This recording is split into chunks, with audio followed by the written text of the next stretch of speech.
lumabas na? Mga pulis, kumilos. Ay, pa kayo.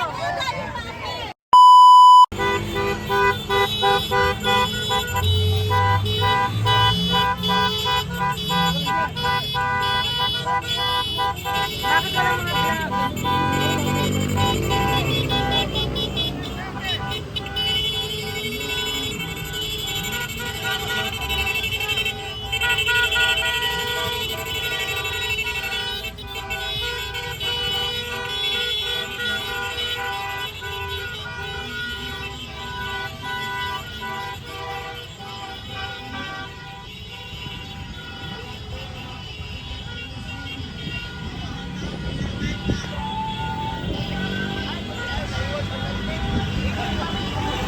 Adrian Marins, lumabas na? Yok, 14 na lang yun. 14 lang? Ayan na yung mga ano, riders.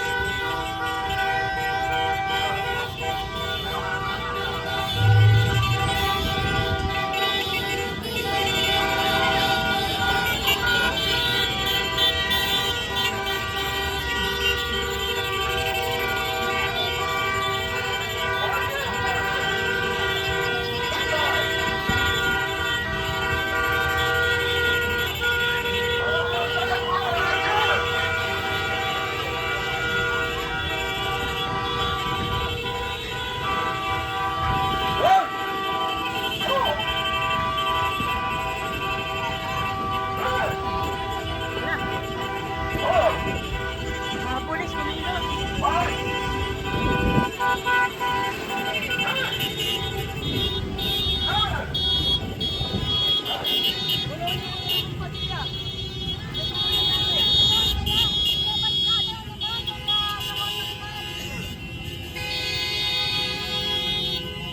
Ayan, mga kotse.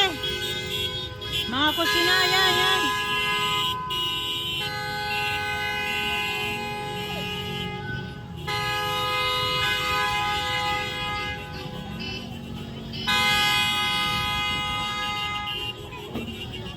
Ganito mangyayari. Nakalimutan na agad ang mga pulis.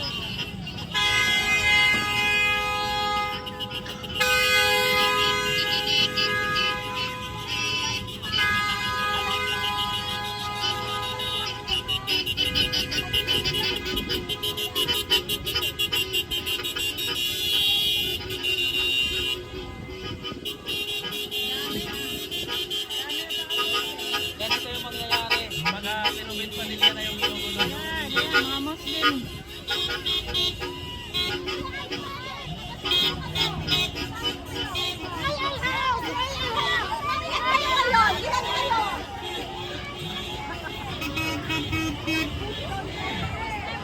Mga Muslim. Ayan na, ayan na. Dumalo na kayo, dumalo pa kayo.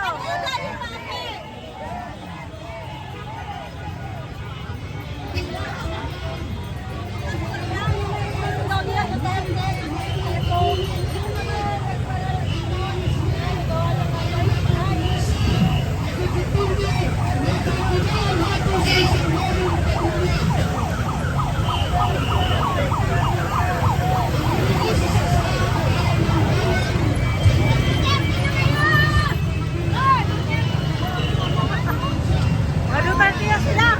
Madutaltiyan sila.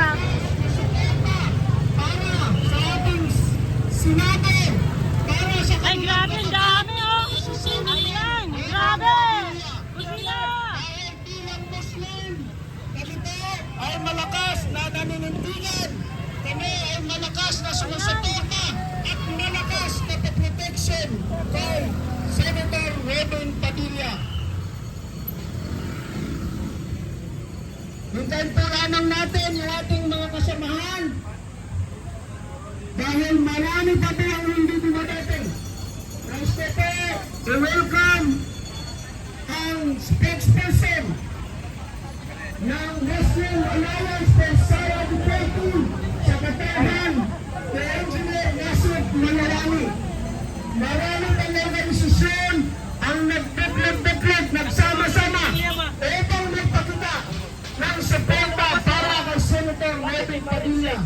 Dahil inuulit ko, hindi po kami papayag kung isang Robin Padilla Ayun, oo. ay naibig. Oo, Hindi diba? kami papayag na siya ay bastusin at lalong hindi Dami. kami papayag. Ay, grabe. Ang kanyang karapatan. Kami po ay makikipaglaban para sa kanya bilang Paano Muslim. mga kotse na Kami yun? po ay nakikitindig ngayon sa kanya bilang Muslim. Kaya kami nagpuputot, nagpula sa iba't ibang organisasyon, hindi lang dito sa Metro Manila, kundi sa iba pang mga kalapit na probinsya para magpakita ng malakas na suporta para sa aming mahal na senador, Senator Robin Padilla. Ulit ko, So, pupunta dito, Senator. hindi po namin papayagan na siya ay kuwinyahan ng kahit sino man. Dahil kami po ay makikipaglaban para sa kanya. Bilang isang Muslim, kami ay tumitindig para sa isang Robin Padilla. Kung ating maalala, siya ay nagsabi nitong mga nakarang araw. Sabi niya, ang Bangsamoro kailanman hindi sumuko sa mga Espanyol. Hindi sumuko sa mga Amerikano. Hindi rin sumuko sa mga Hapon. Sa kapwa Pilipino pa kaya. Kaya makikita niyo, kami ay malakas na nakikitindig ngayon. Malakas na nagpapahayag ng suporta upang dipinsahan at proteksyonan ang nag-iisang Muslim na senador na si Robin Padilla. Mga kasama, ibigay ko po sa aking kapatid ang convener ng Protect Senator Padilla Movement na kinabubuan ng napakaraming organisasyon, si Ginoong Asen Candedo.